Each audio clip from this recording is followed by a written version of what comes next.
The outpost on Varela 9 was unlike any human base I'd ever seen. No laughter, no small talk, no music in the mess hall. Only the sound of steel clashing, alien commands echoing, and the rhythmic stomp of boots from beings bred for war. I was the only human among them. When Earth signed a diplomatic exchange with the Reeler Dominion, a proud and stoic warrior race, I, Corporal Mason Hale, was chosen as their first human liaison. I expected diplomacy and culture sharing. Instead, I found myself in a fortress carved into black volcanic stone, surrounded by 8-foot-tall alien women with silver skin, horned crests, and piercing eyes that could stop a charging tank. The Reeler females were their soldiers. Their males stayed on home worlds, scholars and builders.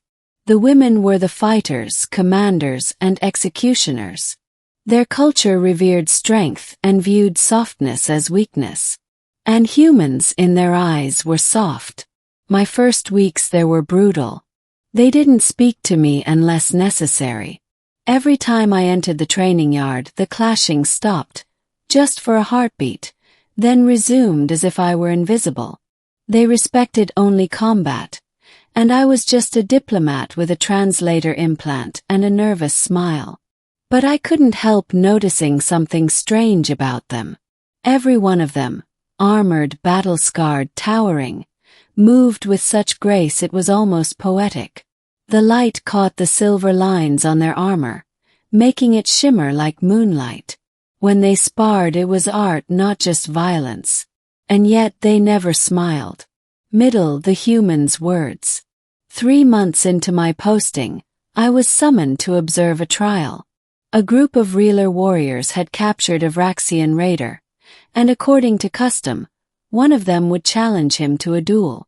It was meant to be public, an example of Reeler strength. The courtyard filled with soldiers. Hundreds of them, female, disciplined, terrifyingly silent. Their armor gleamed under the suns, each piece engraved with runes of lineage and honor. Their commander, General Kael'thara, stood at the center, tall even among them, her armor dark red trimmed in gold. Her gaze could have frozen fire. The duel began. The Vraxian was huge, scaled, armed with a plasma blade, but Kael'thara disarmed him in seconds. When she struck the final blow, the crowd of Reeler warriors pounded their chests in unison, a thunderous sound that shook the courtyard. I clapped instinctively, and then realized no one else was. Hundreds of alien eyes turned toward me. Kael'thara's gaze cut through the air like a blade. "Human," she said, her voice amplified by the translation field. "Do you mock our rights?" I swallowed. "No, General. I just hesitated." Then I said something that apparently no Reeler had ever heard before.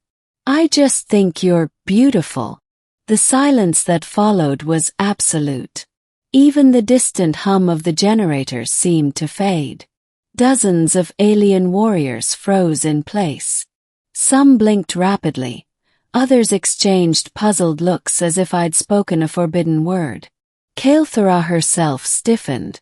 Her hand, still holding the blade, trembled slightly before she composed herself. "What did you say?" she asked slowly. Cleared my throat. "Beautiful. Your people, your fighting, your presence. It's not mockery, it's admiration." No one moved. The entire courtyard, a sea of armored aliens, was frozen. I could feel the weight of their stares, shock, confusion, and something else, curiosity. Then Kael'thara spoke again. "Humans speak strange words," she said finally, turning away. "Resume training." The silence broke. The noise of drills returned, but the glances didn't stop. Everywhere I went that day, Reeler eyes followed me.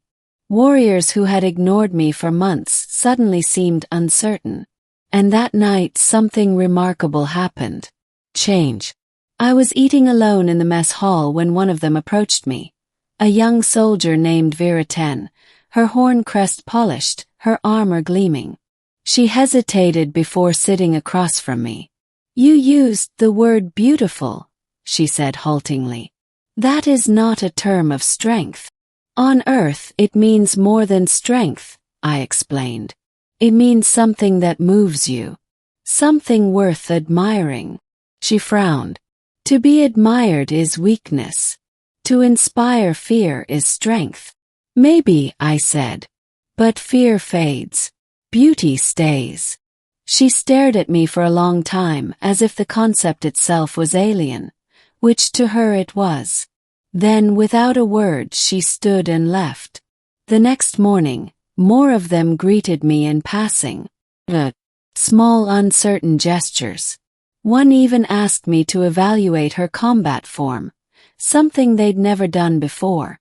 My single sentence had somehow shifted the air around me. And then, a week later, General Kael'thara called me to her quarters. The general's confession.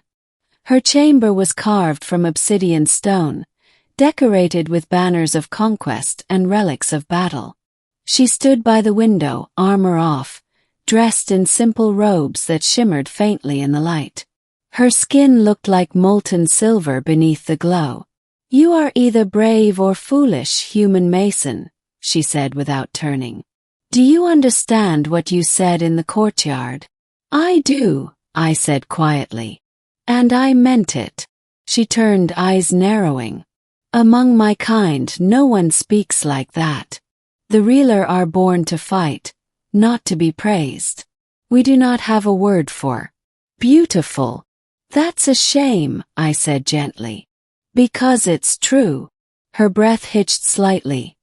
Barely noticeable, but I saw it. For the first time, I saw the faintest hint of warmth in those piercing alien eyes. She stepped closer. You think strength can be admired without fear? I know it can, I said. Because that's what I felt when I saw you fight. The air between us grew charged, silent but alive. Her height, her power, her presence. It should have been intimidating. Yet somehow it wasn't. It was magnetic. She looked away at last, as if to escape her own thoughts.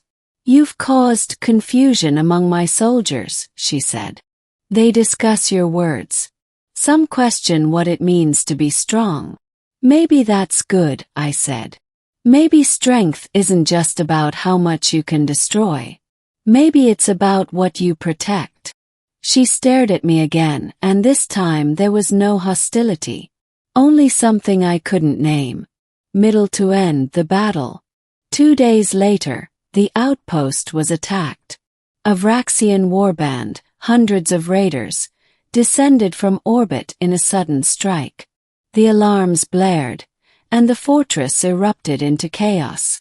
Realer warriors poured into the courtyards, armor gleaming, weapons charged. Kael'thara led them personally. I wasn't a soldier anymore, but I grabbed a rifle and joined the defense lines. Plasma fire lit the sky as alien and human fought side by side. The ground shook, walls splintered, and the air filled with smoke and ozone. In the midst of it all, I saw Viriten fall, hit by a plasma bolt. I ran to her, dragging her behind cover. Stay down, I shouted, pressing a sealant patch over the wound. She grabbed my wrist weakly. You still think we are beautiful, human? I smiled through the chaos. Now more than ever. Her eyes softened as she lost consciousness. And then I heard Kael'thara's command cry, a thunderous sound echoing across the battlefield. She was surrounded, fighting off 3 Vraxians at once. Without thinking, I ran toward her. A blast hit the ground near me, throwing me forward. When I looked up, one of the raiders had struck her down. Armor cracked, sword fallen. I didn't think. Acted. I grabbed a broken energy spear and lunged at the Vraxian, driving it through his chest.